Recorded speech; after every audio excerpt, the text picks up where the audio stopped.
إن الحمد لله نحمده ونستعينه ونستغفره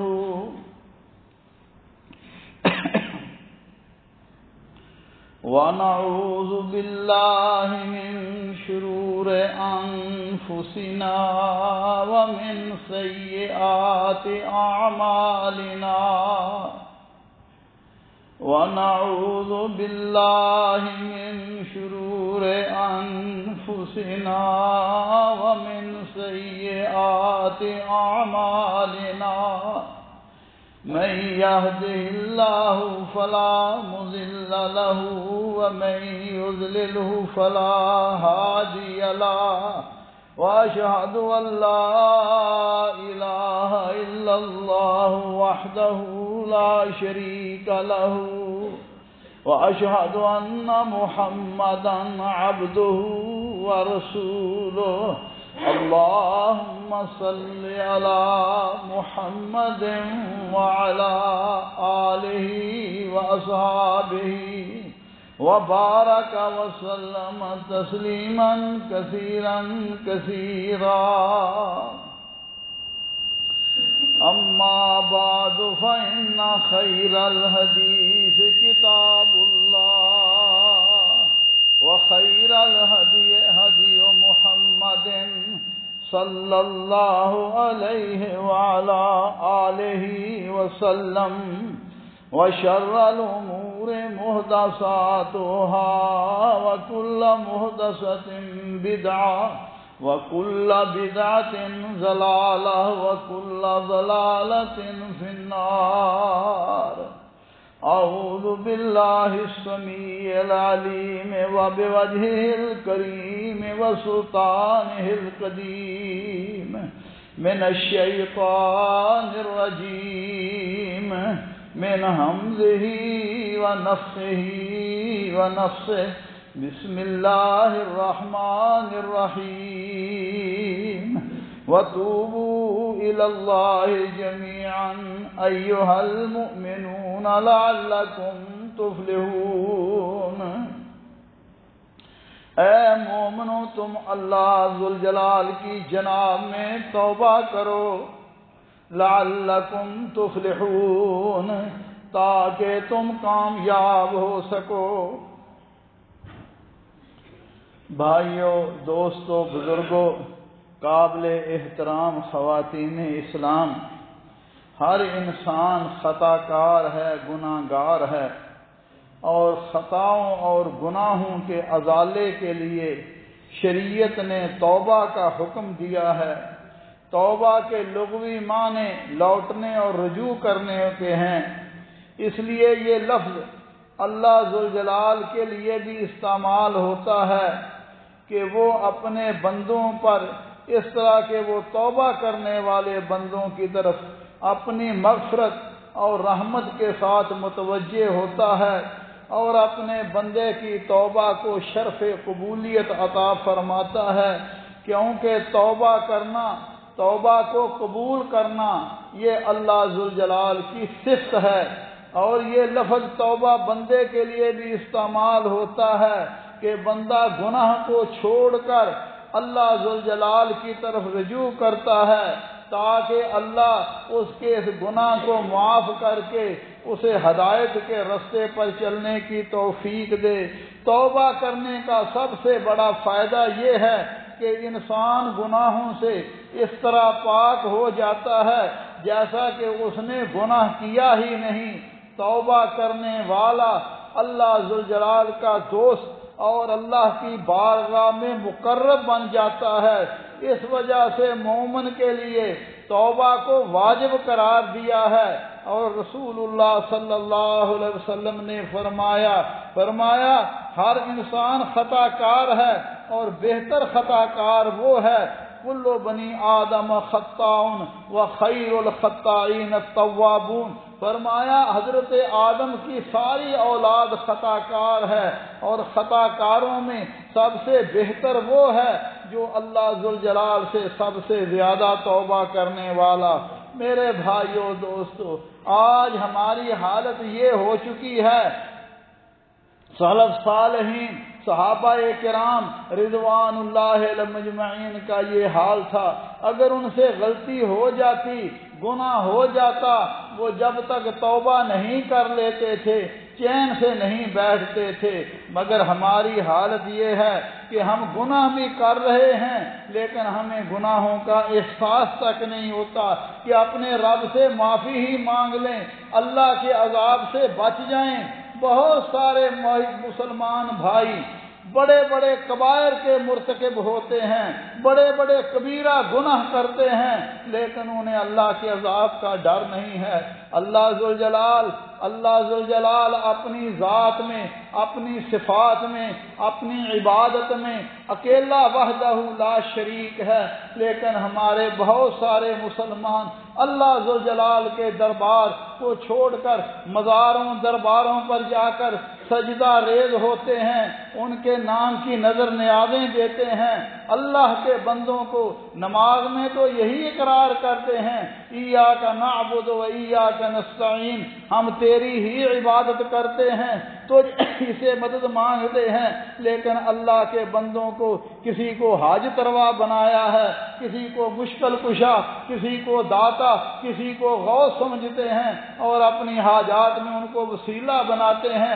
مشکلات میں ایک اللہ وحدہ لا شریک کے در کو چھوڑ کر بے شمار در بنائے ہوئے ہیں، لیکن اگر انہیں کوئی سمجھائے ناراض ہو جاتے ہیں۔ جب شرک کی بات کی جائے بڑے خوش ہوتے ہیں، یہ فلاں کے فلاں واقعات، فلاں کی فلاں کرامت، لیکن جب انہیں یہ بتایا جائے یہ ساری چیزیں جو تم نے بنائی ہوئی ہیں نہ اللہ نے حکم دیا نہ رسول اللہ صلی اللہ علیہ وسلم نے، فوراً ناراض ہو جاتے ہیں۔ اسی طرح بہت سارے مسلمان بھائی، رسول اللہ صلی اللہ علیہ وسلم نے ہمیں ایک ہی راستہ دیا تھا، وہ کتاب اللہ اور سنت رسول اللہ صلی اللہ علیہ وسلم، اور حضرات صحابہ کرام نے اس پر عمل کر کے ہمیں بتلا دیا۔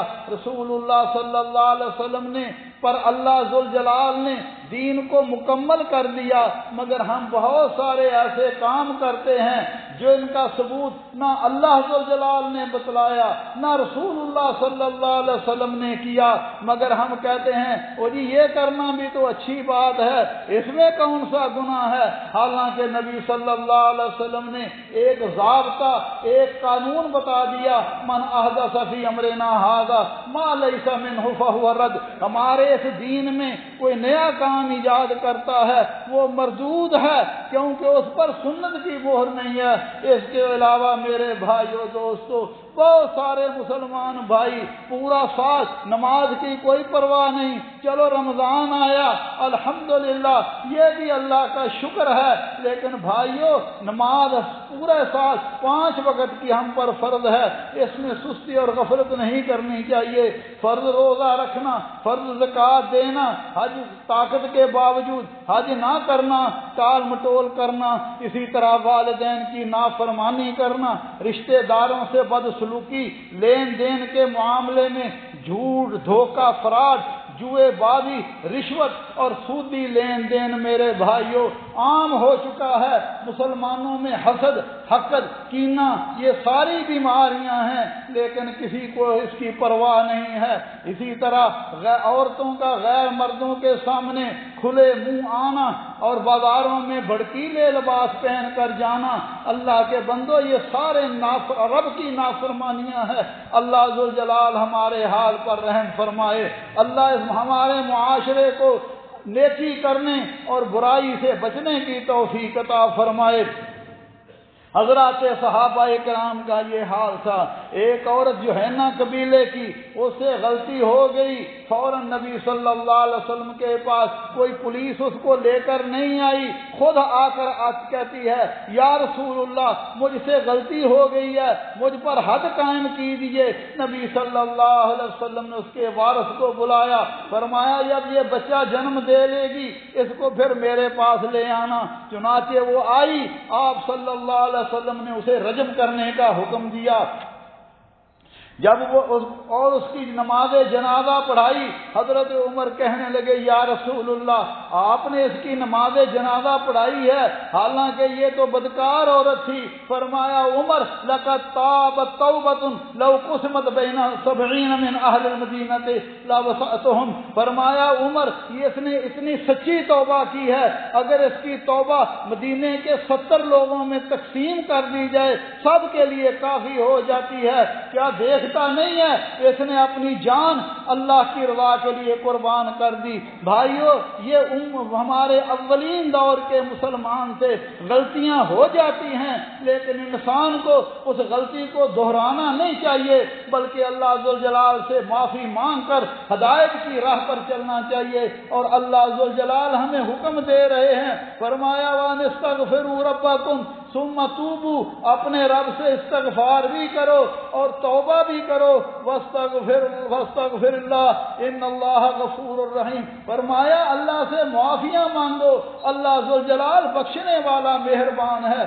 میرے بھائیوں دوستو بزرگوں، استغفار زبان سے مغفرت طلب کرنا اور توبہ دل اور اعضاء کے ساتھ گناہ کو چھوڑ دینا، استغفار جو گناہ پہلے ہو چکا ہے اللہ ذوالجلال سے جب بندہ استغفار کرتا ہے تو اللہ سے اس گناہ کی شر سے بچاؤ کو طلب کرتا ہے۔ اور توبہ جن گناہوں کا خطرہ ہے انسان ڈرتا ہے، اگر وہ توبہ کرتا ہے اللہ ذوالجلال اسے ان گناہوں سے بھی محفوظ کر لیتے ہیں۔ اور میرے بھائیوں توبہ کیسی کرنی چاہیے؟ مالک فرما رہے ہیں یا ایھا الذین آمنوا توبوا الی اللہ توبۃ نصوحا، ایمان والو اللہ سے سچی توبہ کرو، توبۃ نصوح کرو۔ اگر تم نے توبہ کر لی اللہ تمہارے گناہوں کو معاف فرما دے گا، اللہ تمہیں جنت الفردوس عطا فرما دے گا۔ اور فرمایا یوم لا یخزی اللہ النبی والذین آمنوا، اور قیامت کے دن کی رسوائیوں سے ذلتوں سے اللہ تمہیں محفوظ کر کے نور ایمان عطا فرما کر جنت الفردوس میں داخل کر لے گا۔ سیدنا عمر بن خطاب رضی اللہ تعالی عنہ نے حضرت ابی بن کعب سے فرمایا توبۃ نصوح کیا ہے؟ فرماتے ہیں کہ انسان گناہ سے اس طرح تائب ہو جائے کہ اس کی طرف دوبارہ نہ پلٹے۔ حسن بصری رحمۃ اللہ علیہ فرماتے ہیں گزشتہ گناہ پر ندامت اور دوبارہ نہ کرنے کا عزم۔ اللہ ذوالجلال ہمیں پکی سچی توبہ کی توفیق عطا فرمائے۔ محمد بن کعب فرماتے تھے زبان سے استغفار، جسم اور اعضاء کو گناہ سے باز رکھنا اور دل میں دوبارہ گناہ نہ کرنے کا عزم اور ارادہ کرنا، اور اس کے ساتھ برے دوستوں سے، برے ساتھیوں سے، بری مجلسوں سے انسان کنارہ کش کر لے، کیونکہ برے ساتھی، بری مجلسیں انسان کو دوبارہ گناہ کی طرف لے آتی ہیں۔ اور خود رسول اللہ صلی اللہ علیہ وسلم جن کے بارے میں اللہ ذوالجلال نے فرمایا لقد غفر لك اللہ ما تقدم من ذنبك وما تأخر، اللہ نے آپ کے اگلے پچھلے سارے گناہ معاف کر دیے، مگر ان کا حال یہ تھا، فرمایا یا ایھا الناس توبوا الی اللہ توبوا الی ربکم، لوگوں اپنے رب کے طرف سے توبہ کرتے رہو، فواللہ انی لاتوب فی اللہ عز وجل فی اليوم 100 مرہ، اللہ کی قسم میں ایک دن میں 100 مرتبہ اللہ ذوالجلال سے توبہ کرتا ہوں۔ میرے بھائیو دوستو، آپ کی اگلی پچھلی گناہ معاف ہیں لیکن آپ پھر بھی اللہ سے توبہ استغفار کرتے ہیں۔ صحابی فرماتے ہیں ایک ایک مجلس میں ہم نے دیکھ سنا رسول اللہ صلی اللہ علیہ وسلم یہ دعا پڑھا کرتے تھے رب اغفر لی وتب علی انک انت التواب الغفور، اے میرے رب مجھے معاف فرما دے، میری توبہ قبول فرما۔ اس لیے ہمیں تو زیادہ توبہ کرنی چاہیے تھی، کرنی چاہیے۔ آدم علیہ السلام سے غلطی ہو گئی، اللہ ذوالجلال سے سچی توبہ کی، اللہ نے معاف کر دیا۔ اس لیے میرے بھائیو دوستو توبہ کی کچھ شروط علماء نے بیان کی ہیں۔ سب سے پہلی شرط یہ ہے کہ توبہ کرنے میں انسان مخلص ہو، اللہ کو راضی کرنے کے لیے توبہ کرے، کوئی دنیاوی مقصد ذاتی مصلحت نہ ہو۔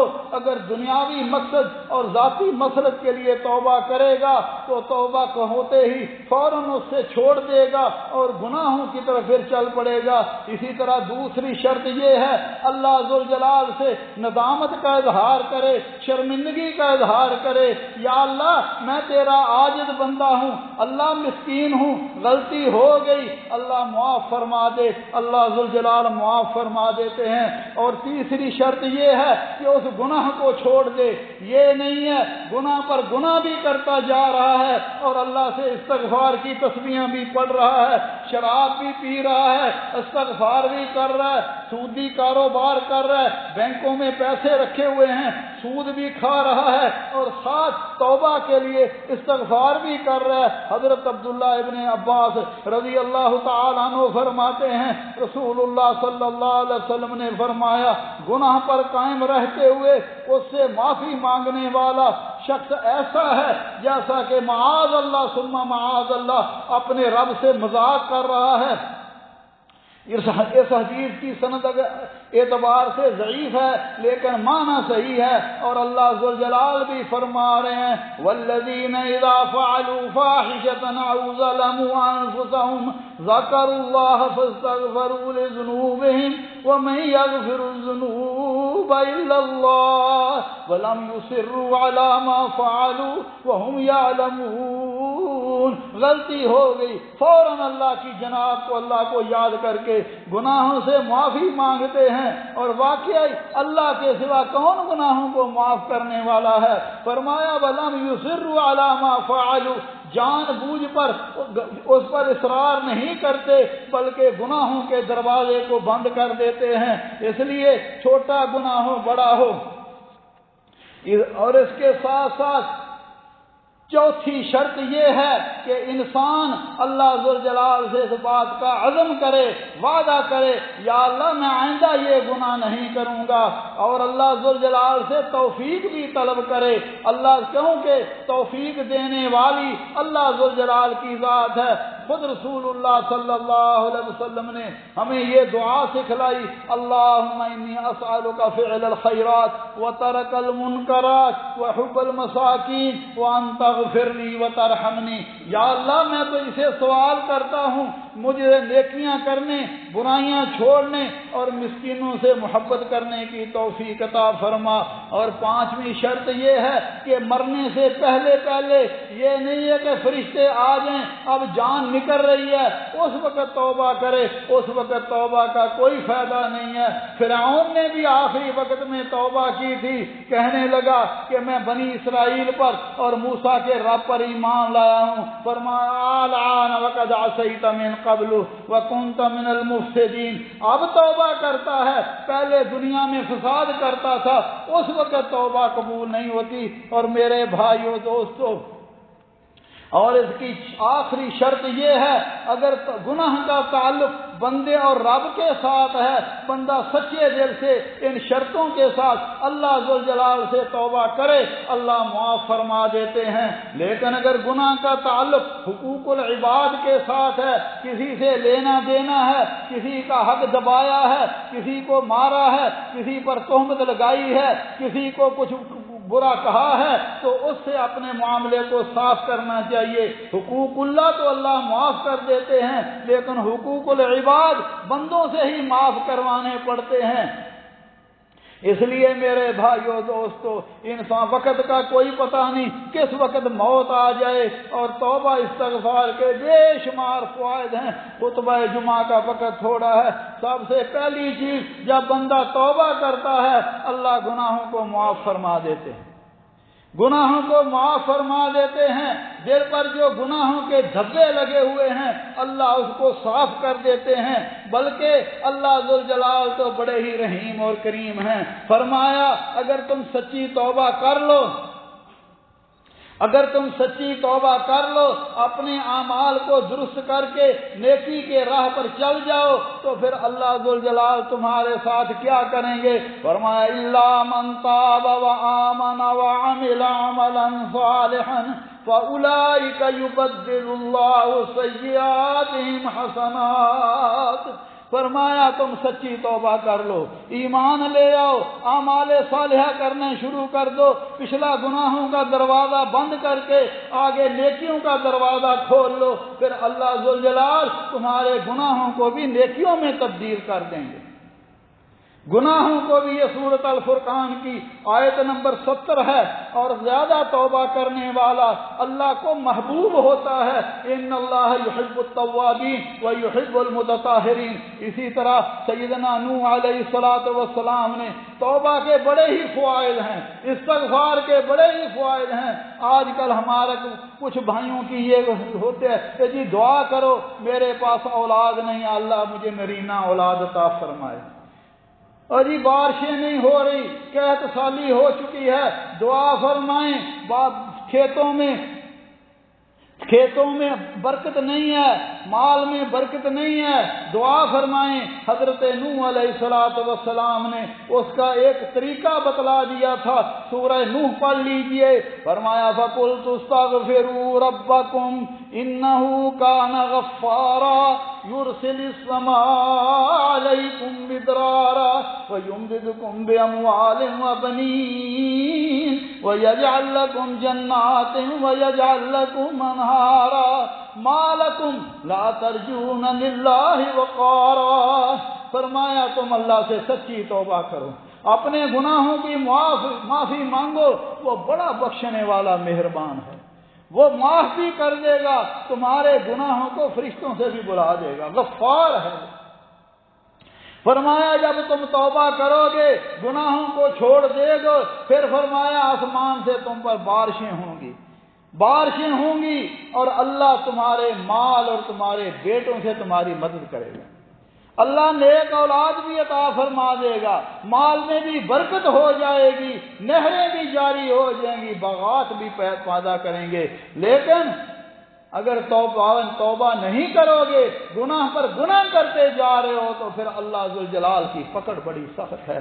اسی طرح میرے بھائیوں دوستو، توبہ کرنے والے، معافیاں مانگنے والے، میری اور آپ کی اماں جان سیدہ عائشہ صدیقہ نے بھی کہا تھا یا رسول اللہ اگر لیلۃ القدر کو پالوں تو پھر اللہ سے کیا دعا کروں؟ فرمایا عائشہ قولی اللہم انک عفو تحب العفو فاعف عنی، اللہم انک عفو، یا اللہ تو معاف کرنے والا ہے اور معافیاں دینے کو پسند کرتا ہے، یا اللہ پھر مجھے بھی معاف فرما۔ تو جس بندے کو اللہ نے معاف کر دیا اس کی دنیا بھی سدھر گئی، آخرت سے سدھر گئی۔ اللہ ہمیں اللہ سے سچی توبہ کے دن کی توفیق عطا فرمائے اور اپنے گناہوں کو چھوڑ دیں۔ بھائیو، وقت کا کوئی پتہ نہیں، موت کس وقت آ جائے، رات کو سوئے ہوئے ہیں صبح اٹھتے نہیں ہیں، اور پتہ نہیں ہے رات کو ہم سوئیں صبح ہماری آنکھیں دنیا میں کھلیں یا قبر میں جا کر کھلیں۔ اس لیے میرے بھائیوں، اللہ مجھے اور آپ کو سچی توبہ کرنے کی توفیق عطا فرمائے، اپنی اطاعت اور فرما برداری کی توفیق عطا فرمائے، اور ہم سب کا خاتمہ بالخیر فرمائے۔ اقول قولی ھذا واستغفر اللہ لی ولکم ولسائر المسلمین من کل ذنب فاستغفروہ انہ هو الغفور۔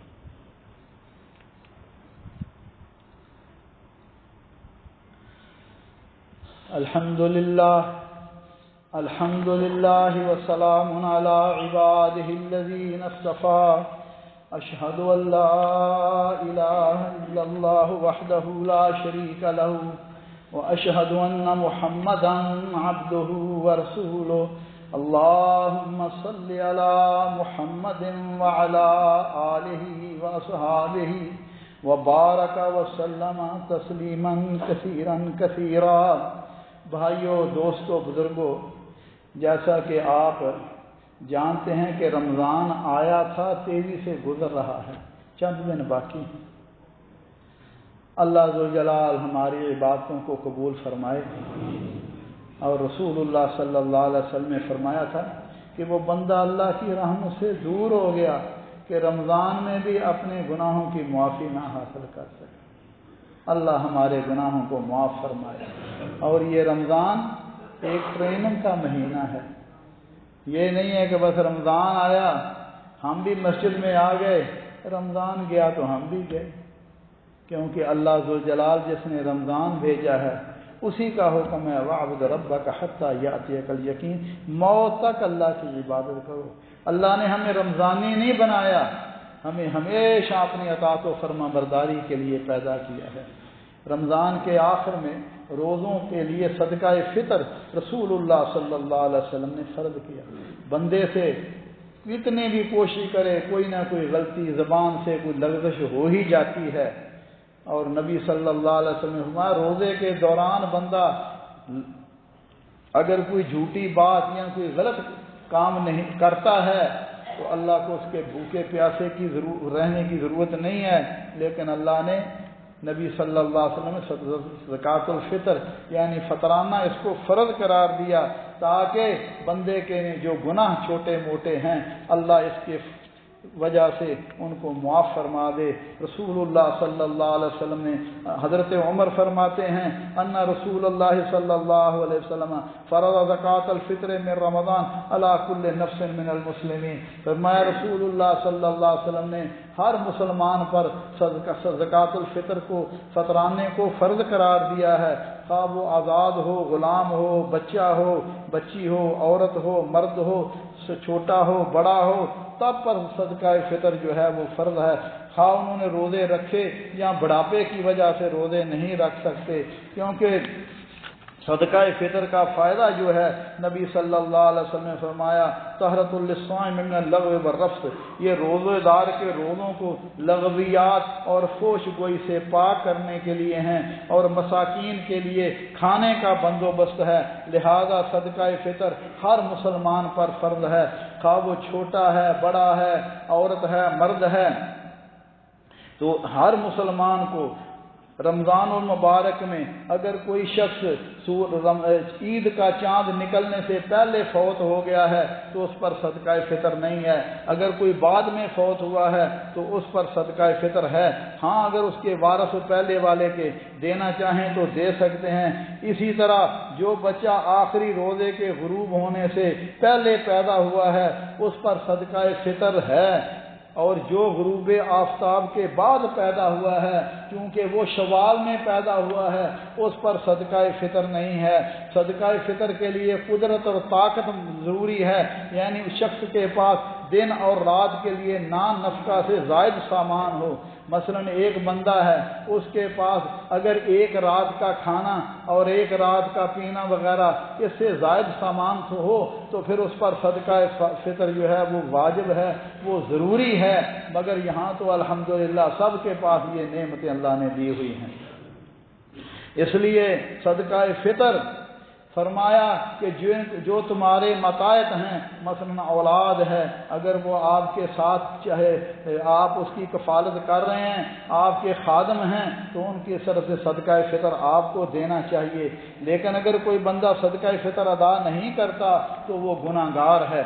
بیوی کی طرف سے خامد کو صدقہ فطر دینا چاہیے، لیکن اگر بیوی مالدار ہے اور خامد غریب ہے تو اس کے پاس بیوی کے پاس مال ہے تو خامد فقیر کو ایسی صورت میں صدقہ فطر دے سکتی ہے۔ چھوٹے بچے اور شادیوں سے قبل بیٹیوں کی طرف سے والد گھر کا سرپرست وہ صدقہ دے گا۔ بوڑھے والدین اگر کمانے کے قابل نہیں ہے تو اولاد پر فرض ہے کہ وہ ان کی طرف سے صدقہ دے، اگر وہ صاحب جائیداد ہیں تو پھر وہ خود ہی اپنا دے سکتے ہیں۔ اسی طرح آپ کے گھر میں جو خادم اور خادمہ ہیں ان کے قیام طعام کی ذمہ داری آپ پر ہے تو آپ ان کی طرف سے صدقہ فطر دیں۔ ہاں جو لوگ ملازم یا کھیتی باڑی کرتے ہیں، خود تنہا دار ہیں، وہ اپنا صدقہ فطر دیں۔ اسی طرح جو اولاد کامیاب ہے، کاروبار کرتی ہے، نوکریاں کرتی ہے، وہ اپنا صدقہ فطر خود دیں، اگر والدین دینا چاہیں تو کوئی حرج نہیں ہے۔ اور صدقہ فطر کی جنس کتنی ہے، فرماتے ہیں کنا نخرج زکوٰۃ الفطر اذ کان فینا رسول اللہ صلی اللہ علیہ وسلم، حضرت ابو سعید خدری رضی اللہ تعالیٰ عنہ فرماتے ہیں کہ جب رسول اللہ صلی اللہ علیہ وسلم کے دور میں ہم 1 سا جو، 1 سا کھجور، 1 سا زبیب کشمش اور 1 سا پنیر کا صدقہ فطر میں دیا کرتے تھے۔ یہ اس اربوں کی غذا تھی جو آپ کی خوراک ہے، اس میں سے آپ 2.5 کلو کے حساب سے صدقہ فطر دیں۔ تو میرے بھائیوں، یہ غریبوں مسکینوں کا حق ہے کہ عید نماز سے پہلے اگر ان تک یہ پہنچنا چاہیے۔ عید نماز کے بعد اگر آپ نے صدقہ دیا ہے تو وہ عام صدقہ ہے، لیکن دینا ضرور چاہیے۔ اس لیے میری جو رائے ہے، میں اپنی آپ کو اپنی رائے بتلاتا ہوں۔ میری رائے یہ ہے کہ آپ اپنے اپنے علاقے میں، اپنے رشتہ داروں میں، آپ اپنے ملک میں جہاں جہاں غریب لوگ ہیں ان کو صدقہ فطر عید نماز سے پہلے دیں، تو یہ انشاءاللہ آپ کا صدقہ فطر ہے۔ لیکن یہاں جو لوگ اکٹھے کرتے ہیں ان میں اکثر لوگ جو مانگنے والے باہر بیٹھے ہوئے ہیں وہ صدقہ فطر کے مستحق نہیں ہیں۔ کیوں کہ ان کے پاس ماشاءاللہ ہم سے ان کے پاس ٹھیک ٹھاک مال ہوتا ہے، لیکن جو آپ کے ملک میں غریب مسلمان ہیں، آپ کے رشتہ داروں میں، آپ کے دوست احباب میں، آپ کے محلے میں، آپ کا فرض بنتا ہے کہ ان کو آپ صدقہ فطر حکومت کی طرف سے مجھے نہیں پتا کوئی مقرر کیا ہے کہ نہیں کیا، لیکن عام طور پر 1 دینار یا 1.5 دینار صدقہ فطر ہے۔ لہذا میری یہ رائے ہے کہ آپ اپنے اپنے ملکوں میں دیں، کیونکہ جو لوگ یہاں آپ کے پاس اکٹھے کرتے ہیں ہو سکتا ہے وہ عید نماز سے پہلے نہ پہنچا سکیں اور آپ کا صدقہ فطر وہ اس وقت نہ پہنچ سکے۔ اس لیے اسی طرح کچھ آداب ہیں، عید کے کچھ آداب ہیں۔ انشاءاللہ عید بھی انشاءاللہ اللہ کے فضل و توفیق سے ہوگی۔ جب عید کا چاند انسان دیکھے تو یہ اللہ سے دعا کرے، اللہم اہلہ علینا بالیمن والایمان والسلامۃ والسلام والتوفیق لما یحب وترضى ربی وربک اللہ۔ اور جب عید کا چاند نظر آ جائے تو اس وقت سے تکبیریں پڑھنی شروع کر دیں عید الفطر کے لیے، اللہ اکبر اللہ اکبر اللہ اکبر لا الہ الا اللہ واللہ اکبر اللہ اکبر وللہ الحمد۔ اور جب امام مصلی پر آ جائے تو اس وقت عید الفطر میں تکبیریں بند ہو جاتی ہیں، لیکن عید الاضحیٰ میں وہ ایام تشریق میں بھی جاری رہتی ہیں۔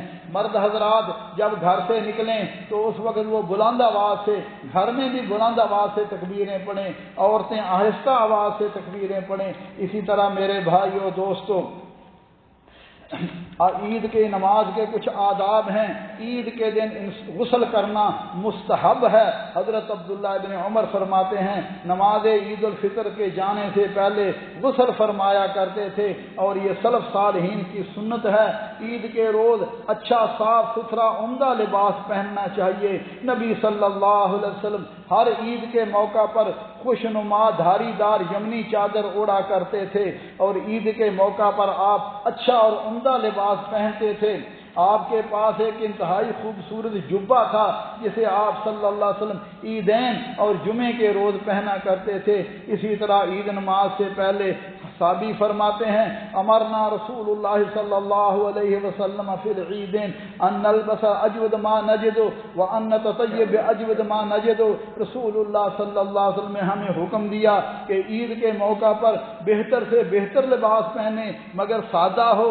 آج کل تو لباس بھی عجیب و غریب، مردوں نے عورتوں کے ڈیزائن کے لباس پہنے ہوئے ہیں، عورتوں نے مردوں کے ڈیزائن کے لباس پہنے ہوئے ہیں۔ لباس سادہ ہو، اس میں وقار ہے، اور کھلا لباس ہو۔ افسوس آتا ہے کہ جو ہمارے کھلے لباس ہمارے اسلاف کے تھے ان کو چھوڑ کر ہم نے تنگ لباس اور ایسی شرٹیں کہ جس سے آدمی بعض اوقات رکوع میں ہوتا ہے، سجدے میں ہوتا ہے تو اس کا سطر ننگا ہوتا ہے۔ میرے بھائیوں، وہی لباس اچھا ہے جو کھلا ہو، ساتر ہو، جس میں جسم کے اعضاء نظر نہیں آئیں۔ اسی طرح فرمایا، ہمیں حکم دیا تھا کہ عید کے دن اچھا اور لباس پہنے اور عمدہ خوشبو استعمال کرنے کا حکم دیا تھا۔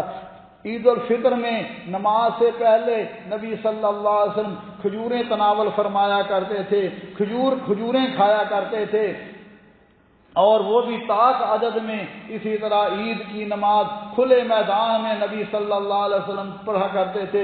ہاں، مسجد میں بھی اگر مجبوری ہو تو پڑھی جا سکتی ہے، مگر حکومت کی طرف سے کیونکہ ہمیں یہی مسجد میں ہی ہم پڑھتے ہیں۔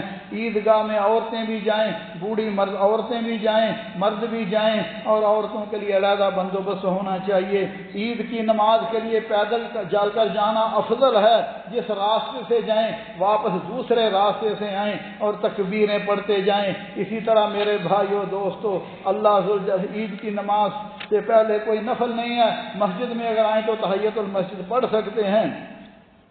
اسی طرح آخری بات کہ عید ہم نبی صلی اللہ علیہ وسلم نے فرمایا، حضرت ابو ایوب روایت کرتے ہیں، آپ صلی اللہ علیہ وسلم نے فرمایا من صام رمضان ثم اتبعه ستا من شوال کان کصیام الدہر، فرمایا جس نے رمضان المبارک کے روزے رکھے اور اس کے بعد شوال کے 6 روزے رکھ لیے، گویا کہ اس نے پورا سال ہی روزے رکھے، کیونکہ مومن آپ نے 1 مہینے کے روزے رکھے، اللہ ذوالجلال 1 نیکی کا 10 گنا اجر عطا فرما دیتے ہیں، اور 6 روزے 2 مہینوں کے برابر ہیں، گویا کہ آپ نے پورے سال کے روزے رکھے۔ لہذا میرے بھائیو دوستو، اور یہ روزے انسان اکٹھے بھی رکھ سکتا ہے، عید کے بعد اکٹھے بھی رکھ سکتا ہے، اور شوال میں جس طرح انسان کو موقع ملے انسان ان 6 روزوں کو مکمل کر لے۔ اس لیے ضروری نہیں ہے کہ وہ پے در پے ہی رکھے جائیں، جیسے انسان کو آسانی ہو وہ پورے رمضان میں روزے رکھ سکتا ہے۔